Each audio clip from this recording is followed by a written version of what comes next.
அனைவருக்கும் வணக்கம். அதிகாரம் 70 மன்னரை சேர்ந்தொழுகல். குறள் 691. அகலாது அணுகாது தீக்காய்வார் போல்க இகழ்வேந்தர் சேர்ந்து ஒழுகுவார்.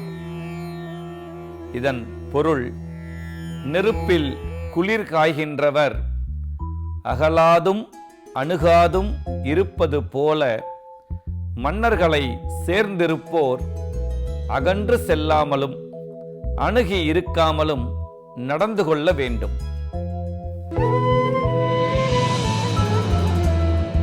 குறள் 692.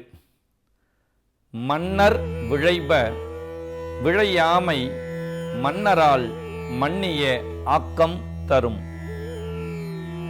இதன் பொருள், மன்னர் விரும்புகின்ற பொருள்களை தானும் விரும்பாதிருக்கும் தன்மையானது அம்மன்னராலே நிலைத்த செல்வத்தை கொடுக்கும்.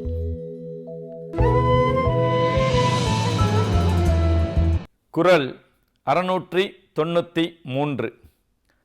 போற்றின் அரியவை போற்றல், கடுத்த பின் தேற்றுதல் யார்க்கும் அரிது.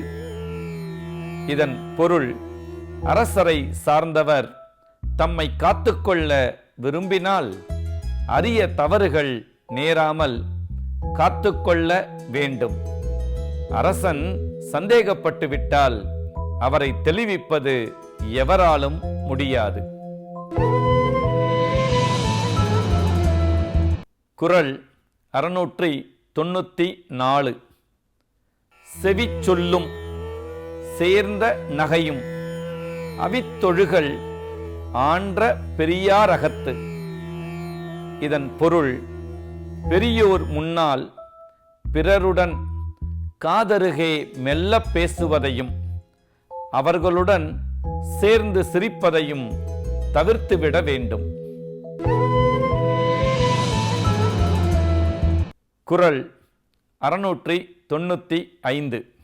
எப்பொருளும் ஓரார் தொடரார், மற்ற பொருளை விட்டக்கால் கேட்க மறை. இதன் பொருள், அரசன் மறைவாக பேசும்போது எப்பொருளையும் உற்று கேட்காமல், தொடர்ந்து கேள்வி கேட்காமல் அவரே அது பற்றி சொன்னால் மட்டுமே கேட்டுக்கொள்ள வேண்டும்.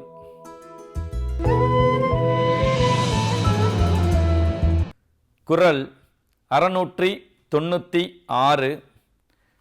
குறிப்பறிந்து காலம் கருதி வெறுப்பில வேண்டுப வேட்பச் சொலல்.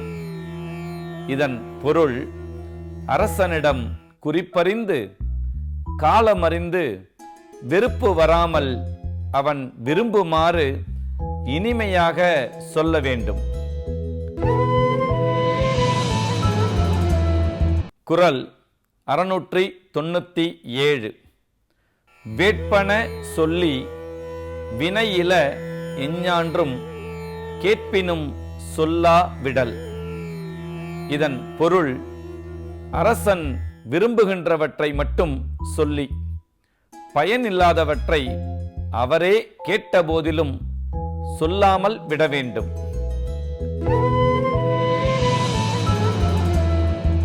குறள் 698. இளையர் இனமுறையர் என்றிகழார் நின்ற ஒளியொடு ஒழுகப்படும். இதன் பொருள், மன்னன் இளையவன் உறவினன் என்று இகழ்ச்சியாக கருதாமல் புகழோடு உயர்ந்த நிலையில் இருப்பவன் என்று கருதி மதித்து ஒழுக வேண்டும்.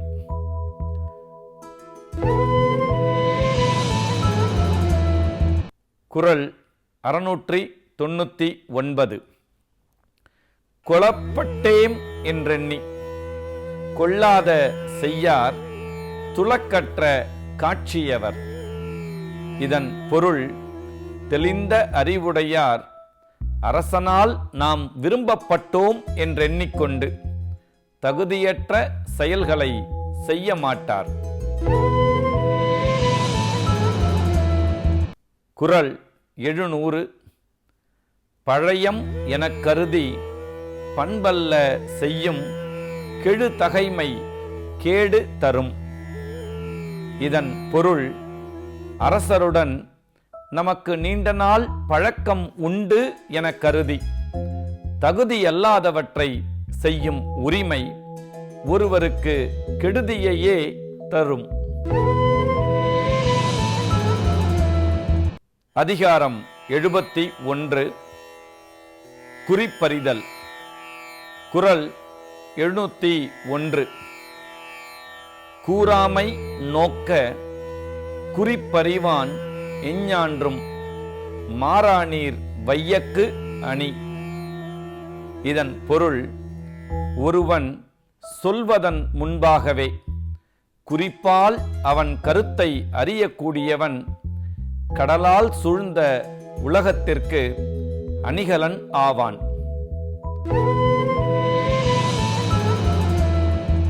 குறள் 702. ஐயப்படாது அகத்தது உணர்வானை தெய்வத்தோடு ஒப்பக் கொளல். இதன் பொருள், கொஞ்சமும் ஐயப்படாத வகையிலே பிறர் மனத்திலுள்ள எண்ணங்களை உணர்ந்து கொள்ளக்கூடியவனை தெய்வத்திற்கு சமமாக மதிக்க வேண்டும்.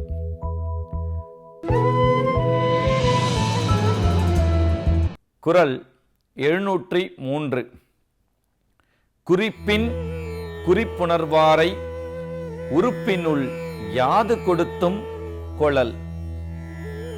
இதன் பொருள், ஒருவரின் முகக்குறிப்பை கொண்டே அவரது கருத்துக்களை அறியக்கூடியவரை எதனை கொடுத்தேனும் நட்பாக்கிக் கொள்ளல் வேண்டும். குறள் 704. குறித்தது கூறாமை கொள்வாரோடு ஏனை உறுப்போர் அணையரால் வேறு. இதன் பொருள், ஒருவன் மனதில் நினைப்பதை அவன் சொல்லாமலே அறியும் ஆற்றல் உடையவரோடு மற்றவர் உறுப்பால் ஒத்தவராக இருந்தாலும் அறிவால் வேறுபட்டவர் ஆவார். குறள் 705.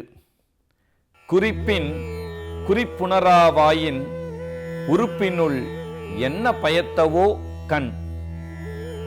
இதன் பொருள், ஒருவர் தம் கருத்தை குறிப்பால் காட்டிய போதும் அந்த குறிப்பை உணர்ந்து கொள்ள முடியாத கண்கள் இருந்தும் என்ன பயன்?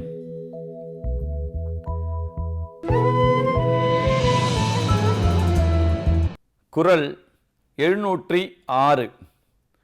அடுத்தது காட்டும் பளிங்கு போல் நெஞ்சம் கடுத்தது காட்டும் முகம். இதன் பொருள், தன்னை அடுத்திருக்கும் பொருளை காட்டும் பளிங்கு கல் போல ஒருவர் நெஞ்சம் கடுத்திருப்பதை அவரது முகமும் தெளிவாக காட்டிவிடும். குறள் 707. முகத்தின் முதுக்குறைந்தது உண்டோ உவப்பினும் காயினும் தான் முந்துரும். இதன் பொருள், முகம் போல அறிவுடையது பிரிது உண்டோ? மகிழ்ச்சியையும் துன்பத்தையும் முகமே முந்திக்கொண்டு சொல்லிவிடும்.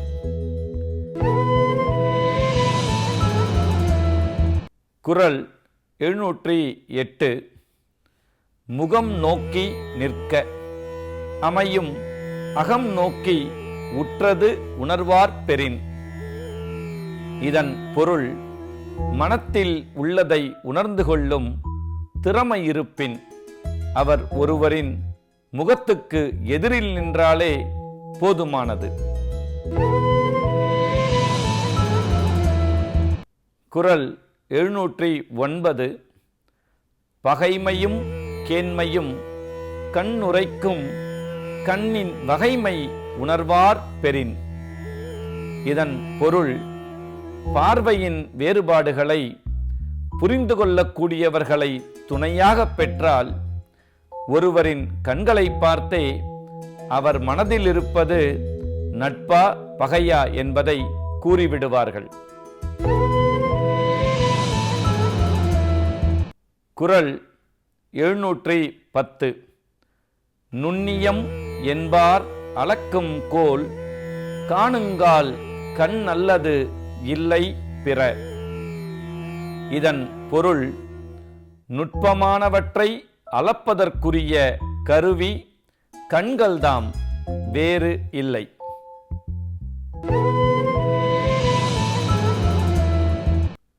அதிகாரம் 72. அவை அறிதல். குறள் 711. அவை அறிந்து ஆராய்ந்து சொல்லுக, சொல்லின் தொகை அறிந்த தூய்மையவர். இதன் பொருள், அவையில் இருக்கும் சான்றோர் இயல்பறிந்து அதற்கு ஏற்ப பயன்படுத்தும் சொற்களின் திறத்தை ஆராய்ந்து பேச வேண்டும்.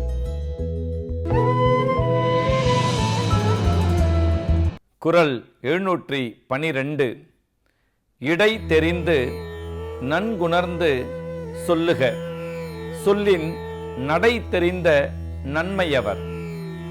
இதன் பொருள், சொற்களின் தன்மையை அறிந்த நல்லவர்கள் அவையின் தன்மையை தெரிந்து சொல்ல வேண்டியவற்றை உணர்ந்தே சொல்ல வேண்டும்.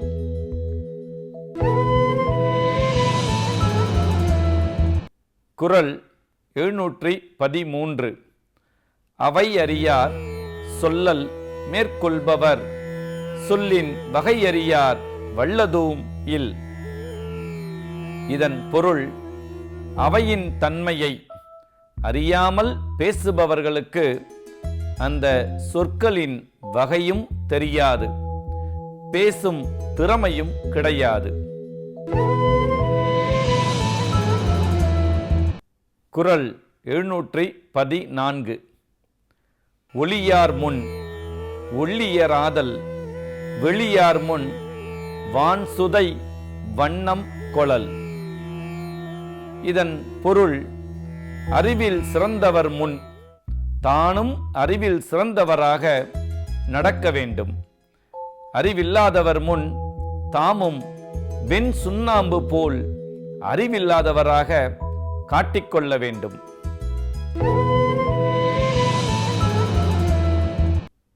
குறள் 715.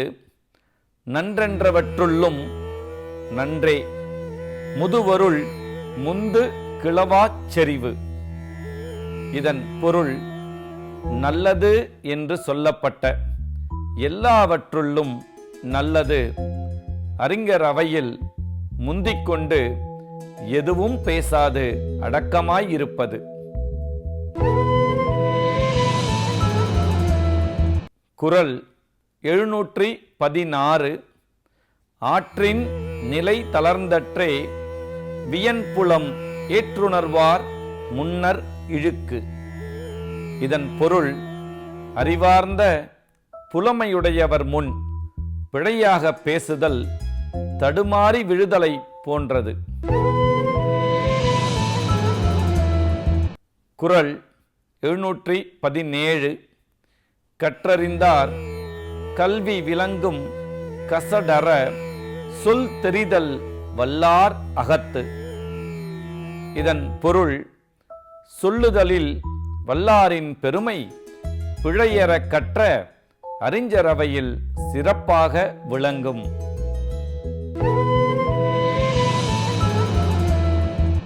குறள் 718. உணர்வதுடையார் முன் சொல்லல் வளர்வதன் பாத்தியுள் நீர் சொரிந்தற்று. இதன் பொருள், கருத்துக்களை தாமே உணர்கின்ற தன்மை உடையவர் முன்னிலையில் பேசுதல் பயிர் வளர்கின்ற பாத்தியில் நீரினை பாய்ச்சியது போலாம். குறள் 719.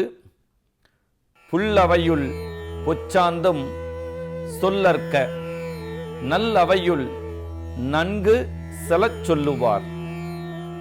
இதன் பொருள், நல்ல அவைக்களத்தில் நன்கு பேச வல்லவர்கள் அறிவில்லாதவரின் கூட்டத்தில் மறந்தும் பேசக்கூடாது.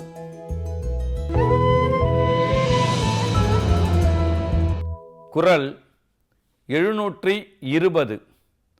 அங்கணத்துள் உக்க அமிழ்தற்றால் தங்கணத்தார் அல்லார் முன் கோட்டி கொளல். இதன் பொருள், தம் போன்ற அறிவுடையவர்கள் அல்லாத கூட்டத்தின் முன் பேசுதல் தூய்மையில்லாத சேற்றிலே சிந்திய அமிழ்தம் போன்றது. நன்றி, வணக்கம்.